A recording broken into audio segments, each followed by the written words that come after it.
এজন্য সাপ মারতে হলে আপনারা জানেন নিয়ম কি, আগে 3 বার বলে নিতে হয়। জানেন তো কি বলে নিতে হয়? 3 বার বিসমিল্লাহ না, ওটা তো আলাদা দোয়া আছেই, আলাদা 3 বার বলে নিতে হয়। তুই যদি জিন হোস তাহলে চলে যা, সাপ হলে থাক। জিন হলে চলে যা, সাপ হলে থাক। জিন হলে চলে যা, সাপ হলে থাক। 3 বার বলার পরও যদি দেখেন যায় নাই, একেবারে চোখ বন্ধ করে মেরে ফেলেন, টেনশনের কারণ নাই। আর 1 বার বা 2 বার বলার পরে যদি দেখেন সঙ্গে সঙ্গে যেতে শুরু করেছে, তাহলে মারতে যায়েন না, আপনার ক্ষতি হওয়ার আশঙ্কা আছে। কারণ ইতিহাসে বহুত সময়, আল্লাহ নবীর জামানার কথা আমি বলছি, ওই সময়ে যদি জিন সাপের রূপ ধারণ করতে পারে, এই সময় অস্বাভাবিক কিছু না। তো অযথা মানুষ হত্যা করা যেমন অন্যায়, অযথা জিন হত্যা করাও অন্যায়। সাপের আকৃতি ধরার মানে এটা না যে ক্ষতি করে দিয়েছে, যে ক্ষতি করে নাই তারে আকবেরে আপনি ক্ষতি করতে যাবেন কোন দুঃখে। তো যার কারণে সাপ মারতে চাইলে এই জিনিসটা অবশ্যই খেয়াল রাখবেন, এরপর সাপ মারবেন, ইনশাআল্লাহ ক্ষতি হবে না। জিন তো বিশ্বাস করেন নাকি? না, এবার এটাও বিশ্বাস করেন না। আজকাল তো মানুষ উন্নত আর প্রগতিশীল হতে হতে বহুত কিছুই বিশ্বাস করে না। যেমন যদি বলে চন্দ্রবোরা সাপ, আপনাদের এলাকায় কি বোরা বলে আমি জানি না, অনেক এলাকায় বলে চন্দ্রবোরা। যদি বলে চন্দ্রবোরা সাপ, পাবলিক বলবে এই সাপ কত দেখছি, কত মারছি, তো কি হয়েছে? যদি বলে রাসেলস ভাইপার, বলবো আল্লাহ, এটা আবার কি? এটা আবার কোন দেশ থেকে আসলো? ওই বাংলা আর ইংলিশ আর কি, একটা হইলো বাংলা আর একটা হইলো ইংলিশ। এর মধ্যে রাসেল আবার সাপের নাম না, রাসেল হইল সাপ নিয়ে বই লিখছিল একবার বাঙালি না, আরেক দেশ থেকে আইসা এই দেশে সাপটাপ নিয়ে গবেষণা করছিল। এই লোকের নাম হইল রাসেল। কি নাম? রাসেল। ওই শেখ রাসেল না, আবার এর বহুকাল আগে পেট্রো রাসেল। তো বেচারা একটা বই লিখেছে সাপের উপরে, ওই সাপের বইয়ের মধ্যে চন্দ্রবোরার নাম আছে।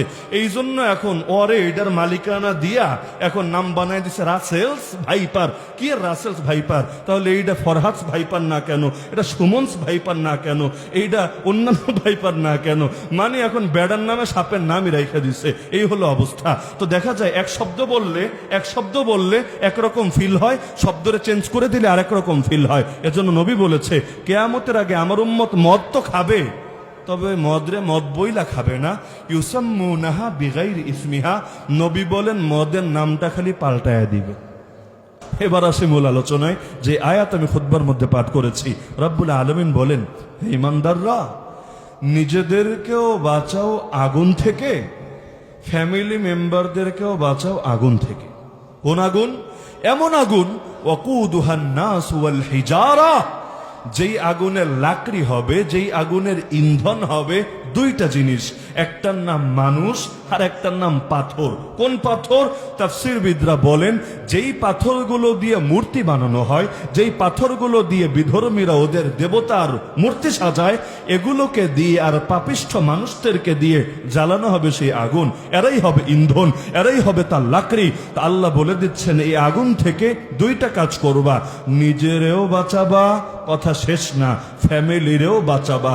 নিজেকে বাঁচাবা আগে, ফ্যামিলিকে বাঁচাবা পরে। মানে এমন না যে দুনিয়ার সবাইরে বয়ান দিয়ে দিয়ে সবাইরে তো হেদায়েতের উপরে নিয়ে আসলাম, আমি একা খালি সেই পুরান পাপি রয়ে গেলাম। মসজিদ তো বানা দি সব ভর মে, ইমা কি হারারত ওয়ালো নে, মান আপনা পুরানা পাপি থা বরসোं में নামাজি বন না সকা। রাতারাতি মসজিদ তো বানিয়ে দিলাম, এখন সবাই এসে নামাজ পড়ে, আমি পুরান পাপি, আগেও বেনামাজি ছিলাম, এখনো বেনামাজি রয়ে গেলাম। এমন যদি হয় তাহলে কাজ হবে না। নিজেরও বাঁচাতে হবে, ফ্যামিলিকেও বাঁচাতে হবে। যেমন আল্লাহ রাসূলকে আল্লাহ বলেছেন, ওয়ামুর আহলাকা বিসসালাতি ওয়াসতাবির আলাইহা লা নাসআলুকা রিজকা নাহনু নারযুকুক। হে নবী, ফ্যামিলিকেও নামাজের আদেশ দেন, নিজেও নামাজের উপর জমে যান।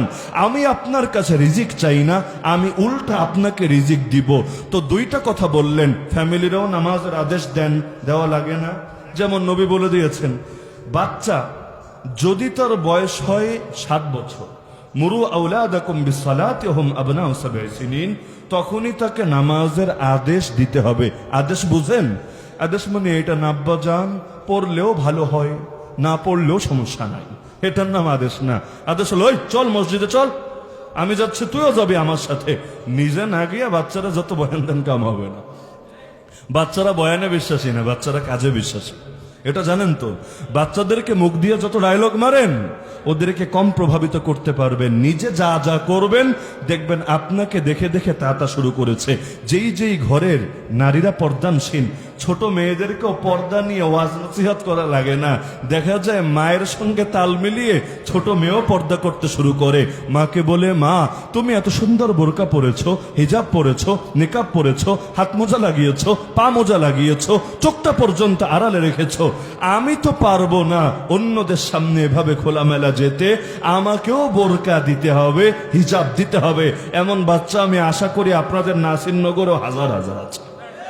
তো এগুলো বলে দেওয়া লাগে না। ছোট বাচ্চা বাবা যদি জায়নামাজ বিছিয়ে নামাজে দাঁড়িয়ে যায়, ছোট ছেলেরা বলা লাগে না, ও পাশে এসে নামাজ শুরু করে দেয়। পুরোপুরি যদি নাও পারে, যতটুকু পারে তাই করতে থাকে। বিশেষ করে বাচ্চারা দুইটা কাজ ভালো পারে।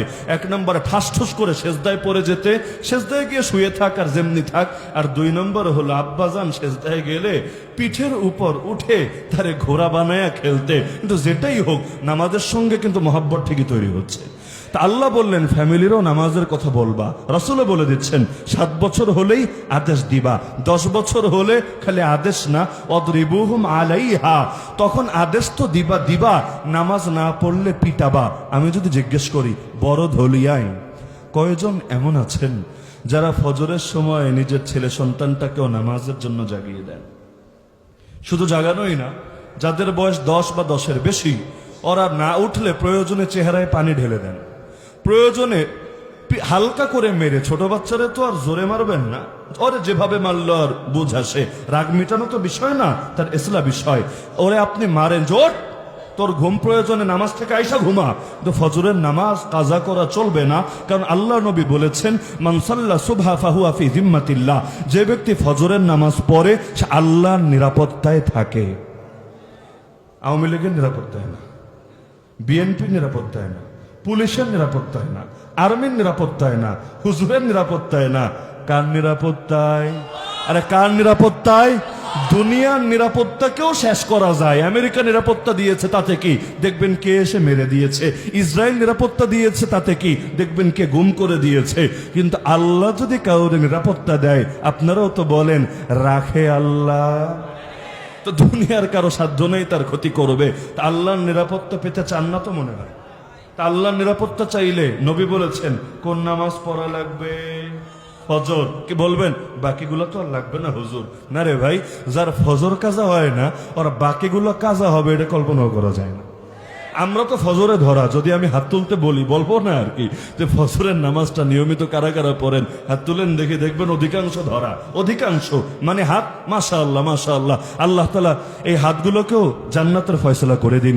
কিন্তু যদি বলি মাগরিবের নামাজ কাজা হয় না, এরকম কয়জন আছেন? দেখবেন হাতের সংখ্যা অনেক গুণ বেড়ে গিয়েছে।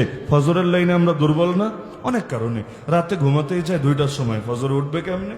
নিয়ম হলো এসার পর তাড়াতাড়ি ঘুমাবে, শেষ রাতে এমনি আস্তে আস্তে ঘুম অটো পুরো হয়ে যাবে, 6-7 ঘন্টা হয়ে যাবে।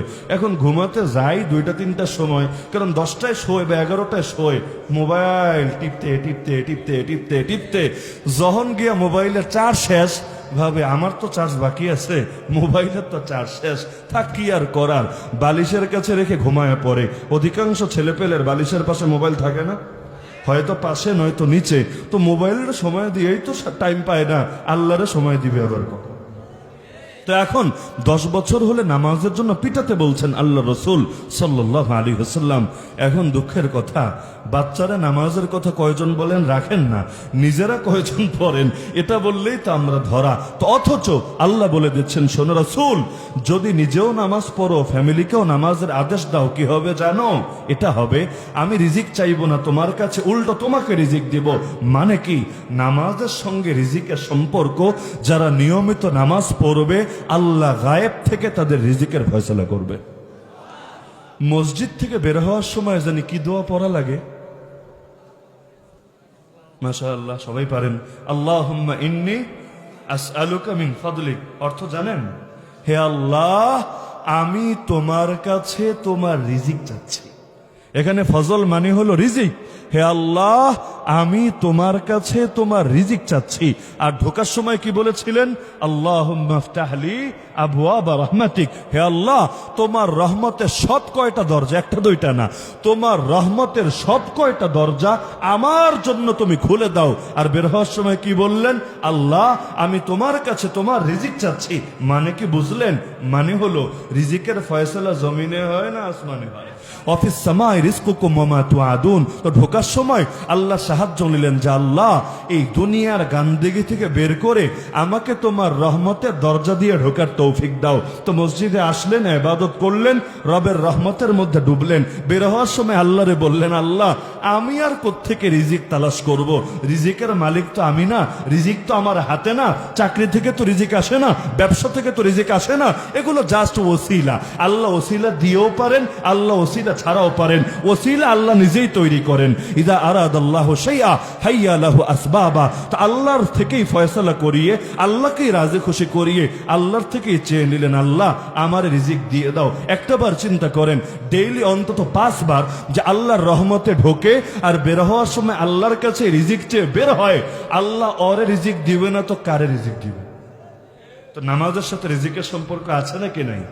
আপনারাও যদি চান যে রিজিকে বরকত হোক, নামাজ লাগবে। ওয়াস্তাইনু বিস-সাবরি ওয়াস-সালাহ।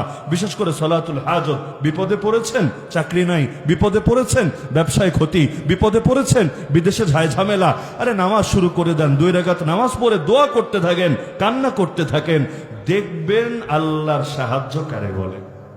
আমরা তো দুনিয়ার লোকরে বইলা, সবাই রে বইলা টইলা যখন সবাই নিরাশ করে তারপর আল্লাহরে বলি। মানে আমাদের সিরিয়ালে আল্লাহ সবার পরে, কিন্তু দরকার ছিল আল্লাহ সবার আগে।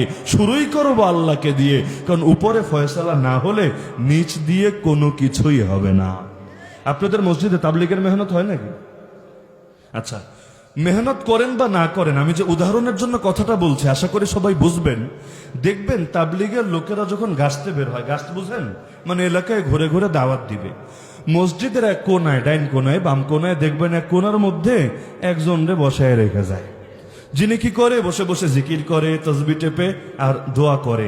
এখন তিনি কিন্তু গিয়ে দাওয়াত দিচ্ছেন না, তিনি কিন্তু বসে বসে বয়ানও দিচ্ছেন না, তিনি খানাও প্রস্তুত করছেন না, তিনি বসে বসে জিকির করছেন।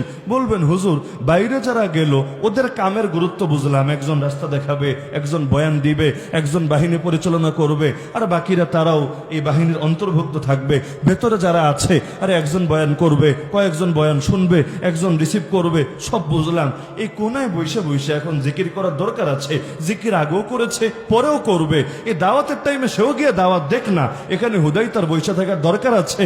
এটার সমাধান কে জানেন? আরে ভাই দরকার আছে, কারণ এটা হলো পাওয়ার হাউস। পাওয়ার হাউস, এখান থেকে আসল শক্তি সাপ্লাই হবে।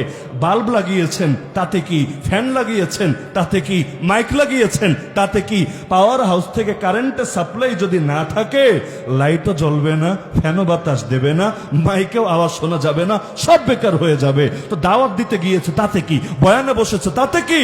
আরে আল্লাহর থেকে যদি কবুল করিয়ে ফয়সালা না নামাতে পারে, ওই দাওয়াতেও কিচ্ছু হবে না, এই বয়ানেও কিচ্ছু হবে না, পুরো এলাকা ঘুরতে ঘুরতে জুতার তলা ক্ষয় করলেও কিচ্ছু হবে না। কারণ জমিনে কিছু হয় না, সবকিছুর ফয়সালা হয় রব্বে কারীমের কাছে।